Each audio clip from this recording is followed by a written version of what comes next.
नमस्कार दोस्तों, आप सभी का स्वागत है आपके अपने प्यारे से ऑफिशियल यूट्यूब चैनल अपार एजुकेशन पर। कैसे हैं आप सभी लोग? आशा है आप सभी लोग स्वस्थ होंगे, पढ़ रहे होंगे, मस्त होंगे।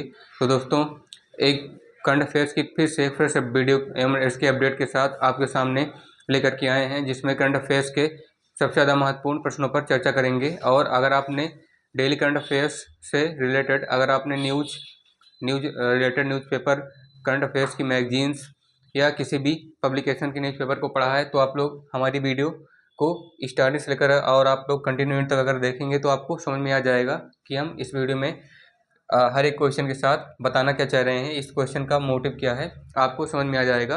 और इस तरह के क्वेश्चन मतलब किस हिसाब से समझे जाएँ, ताकि आप लोग एग्जाम या कम्पिटिटिव एग्जाम में बैठें या किसी भी प्रतियोगी परीक्षा की तैयारी करें या सरकारी परीक्षा की तैयारी करें, तो उसमें आपके लिए सबसे ज़्यादा इम्पोर्टेंट रोल प्ले करे और आपको समझ में आ जाए। ठीक है, तो डेट आज 9 नवंबर यानी कि दिन दिन रविवार के दिन आपके सामने फिर से करंट अफेयर्स का एक अपडेट लेकर के सामने आए हैं हम लोग। समसामयिकी यानी कि लगातार हर एक दिन का करंट अफेयर्स, जैसे हर एक दिन की न्यूज़ अलग अलग होती है, तो ऐसे करंट अफेयर के प्रश्न भी अलग अलग बनते हैं। तो इन प्रश्नों में आपके जनरल साइंस और जनरल नॉलेज यानी कि जीके और जीएस के दोनों ही तरह के प्रश्न शामिल किए गए। आइए दोस्तों, बिना वीडियो को देरी किए शुरू करते हैं। देखिएगा पहला क्या है, राष्ट्रीय FPO conclave 2025, national FPO conclave 2025 का उद्घाटन किसने किया? राष्ट्रीय एफपीओ कॉन्क्लेव, जिसे बोला जा रहा है इंग्लिश में भी नेशनल एफपीओ कॉन्क्लेव 2025 बोलते हैं। ठीक है, इसका उद्घाटन किसने किया? वो हमारे भारत के कोई कैबिनेट मिनिस्टर हो सकते हैं, या फिर चीफ मिनिस्टर, या फिर स्टेट मिनिस्टर हो सकते हैं। ठीक है, तो who inaugurated national FPO conclave 2025? ठीक है, रिसेंटली अभी हाल ही में किसने किया? नरेंद्र सिंह तोमर, राजनाथ सिंह, शिवराज सिंह चौहान, पीयूष गोयल। चारों विकल्पों में से कोई एक विकल्प सही होगा, आप जानते हैं। तो आपको पता होगा अगर आपने न्यूज़ पढ़ी होगी तो इसमें क्या है, शिवराज सिंह चौहान, इन्होंने अभी हाल ही में एफपीओ नेशनल एफपीओ कॉन्क्लेव 2025 यानी जिसे बोला जाता है राष्ट्रीय एफपीओ कॉन्क्लेव 2025 का उद्घाटन किया। ठीक है, अभी हाल ही में आज से कल से लेकर के आज की डेट में इन्होंने इसका उद्घाटन किया है। और शिवराज सिंह चौहान उनका नाम है, इन्होंने भी हाल ही में इसका उद्घाटन किया है, इसका शुभारंभ किया है। ठीक है, उसके बाद दूसरा प्रश्न क्या है, मझगांव डाक शिप बिल्डर्स लिमिटेड ने हाल ही में किस कंपनी के साथ लैंडिंग प्लेटफॉर्म डॉक के डिजाइन निर्माण के लिए समझौता किया है? यानी कि मझगांव डाक शिप बिल्डर्स लिमिटेड ने भी ये कंपनी है। ठीक है, Mazagon dock ship builders limited ये कंपनी है, जहाज़ बनाने वाली कंपनी। यानी कि जो बड़े बड़े बंदरगाहों पे जिस तरह की जहाज़ें आपको समुद्र के किनारे जो बड़े बड़े बंदरगाह पे जहाज़ दिखाई देती हैं, जहाँ पे जाकर के रुकती हैं ना, उसे बंदरगाह कहा जाता है।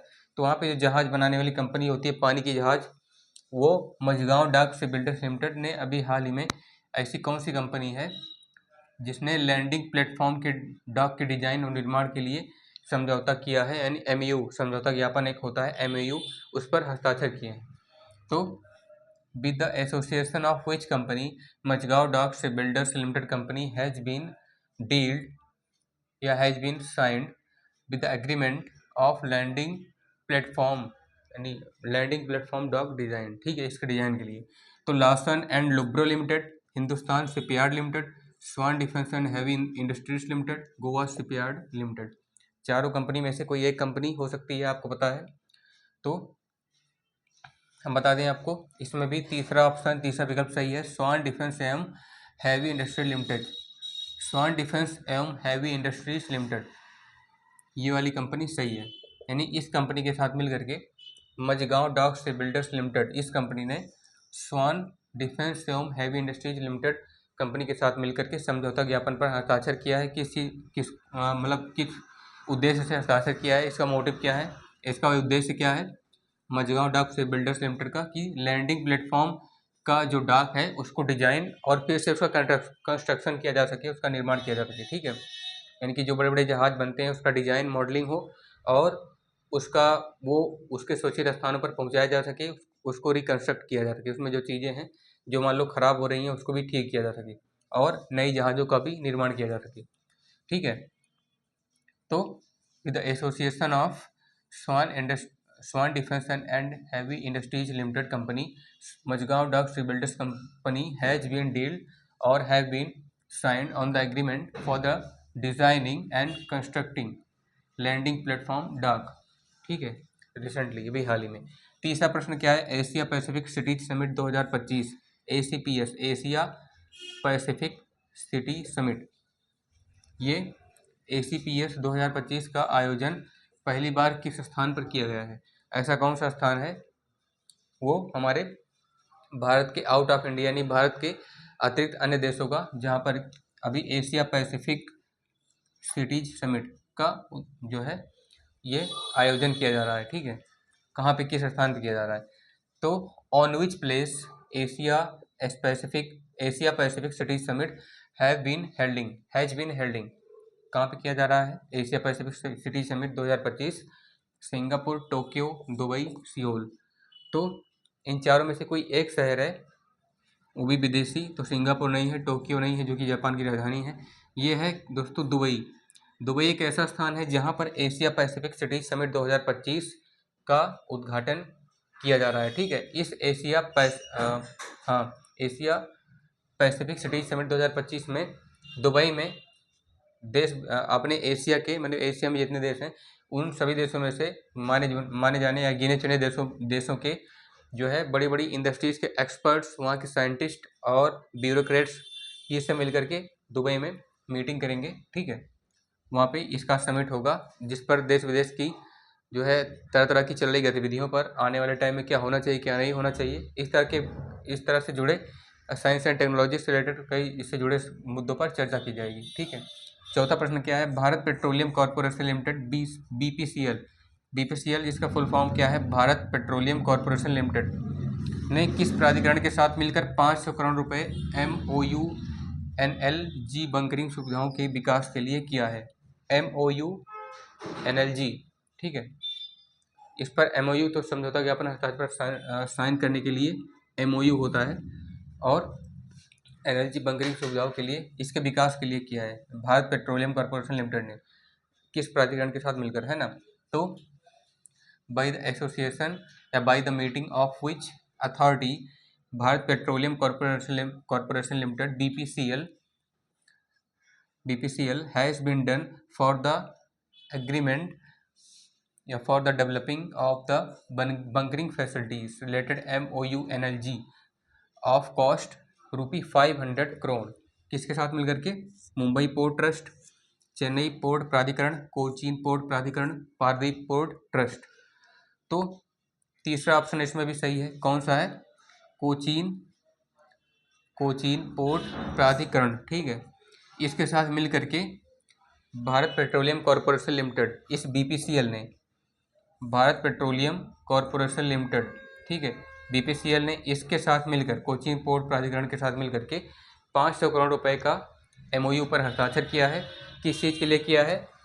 NLG बंकरिंग सुविधाओं के विकास के लिए, यानी कि वहाँ पे जो बंकर की सुविधा है, ठीक है, इमरजेंसी सिचुएशन में जिस तरह से इस्तेमाल की जाती है, तो उस बंकरिंग सुविधाओं के लिए, विकास के लिए इसके साथ मिलकर के कोचीन पोर्ट प्राधिकरण में के साथ मिलकर 500 करोड़ रुपए की डील पर साइन किया है। ठीक है, जिससे एनर्जी बंकरिंग सुविधाओं के विकास में उन्नति हो, मतलब उसको और अधिक विकसित किया जा सके, डेवलप किया जा सके।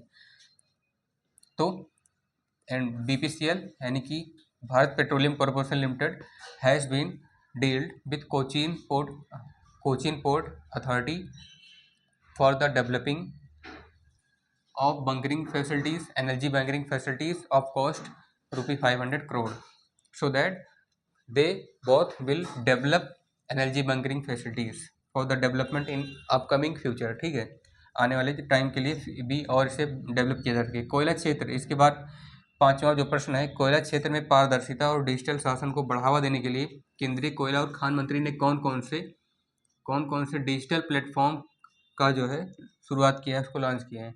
यानी कि हाउ मैनी डिजिटल प्लेटफॉर्म्स या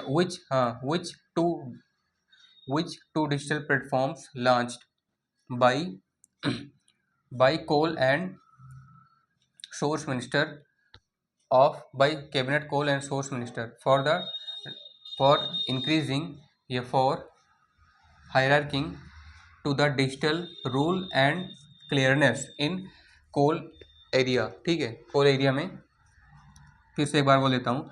how which two platforms launch by cabinet coal and source minister for the developing या for the increasing value of digital era and clearness in coal area. इसके area में, कोयला क्षेत्र में पारदर्शिता और digital शासन को बढ़ावा देने के लिए जो केंद्रीय कोयला और खान मंत्री हैं, उन्होंने कौन से 2 डिजिटल प्लेटफॉर्म्स तैयार किए हैं, आपको जानने की जरूरत है। कोयला दृष्टि और खान सुगम, कोयला शक्ति और dashboard, clap portal, Khan data portal और ट्रैक सिस्टम, ई कोल ऐप और mining platform.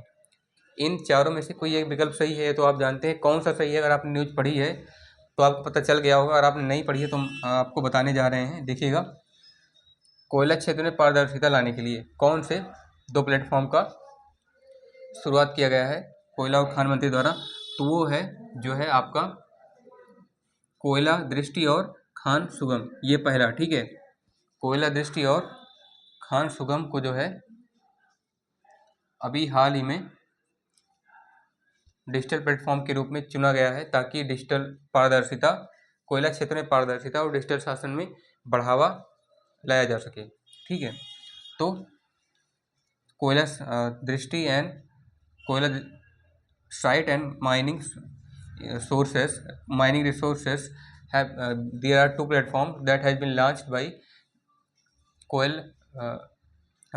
that has been launched by cabinet coal and resources minister for the development of digital era digital rules and taking clearness in coal area. ठीक है, इस क्षेत्र में पारदर्शिता लाने के लिए कोयला क्षेत्र में। सबसे अंतिम लास्ट वाला प्रश्न है, पूरा पाषाण काल की खोज कब हुई। ये इतिहास से संबंधित प्रश्न है, प्राचीन इतिहास से है, यानी एंशिएंट हिस्ट्री से। हिस्ट्री के भी 3 पार्ट है, एंशिएंट है, मेडिवल है और मॉडर्न है। तो पुरापाषाण काल की जो खोज है वो कब की गई, व्हेन पुरापाषाण काल या व्हेन एंशिएंट या एंशियोलिटिक age have been developed has been researched when the discovery of एंशियंथियोटिक एज हैज बीन डन। कब इसकी खोज की गई, 1883 ईस्वी में, 1863 ईस्वी में, 1850 ईस्वी में, 1843 ईस्वी में और 1970 ईस्वी में। या आप लोग ऐसे बोल सकते हैं हिस्ट्रिकल एज, आप लोग बोल सकते हैं पुरापाषाण काल या एंशियंथियोटिकल एज की खोज कब हुई। डिस्कवरी ऑफ एंशियंथियोटिकल age have been done in 1863। ये पहला वाला विकल्प सही है। एंशियंथियोटिकल age has been discovered in 1863 ईस्वी, जिसमें आदि मानव आए थे ना सबसे पहले, इस पे बात हुई थी। तो पुरापाषाण काल की खोज हुई थी 1863 ईस्वी में। आशा करता हूँ दोस्तों हमारे द्वारा दी गई इस वीडियो में दी जानकारी आप सभी को पसंद आई होगी। अगर आपने स्टार्टिंग से लेकर के कंटिन्यू तक देखा है तो आपको जरूरी जो समझ में आ गया होगा पहली बार में। अगर समझ में नहीं आया है तो दोबारा वीडियो को रिप्ले या रिवाइंड करके आप देख सकते हैं। तो दोस्तों अगर आप पहली बार हैं इस चैनल पे तो सब्सक्राइब कर लीजिएगा। वीडियो अगर आपको पसंद आ रही है, आपके दोस्त भी करंट अफेयर्स की वीडियो को पढ़ने में रुचि रखते हैं, न्यूज़ ब्लॉग्स मैगजीन्स पढ़ते हैं, तो उनके साथ भी ये वीडियो जितना ज़्यादा हो सके शेयर कीजिएगा। जब तक आप लोग पढ़ते रहिए, मस्त रहिए। मिलते हैं आपसे नेक्स्ट वीडियो में, तब तक के लिए धन्यवाद आपका।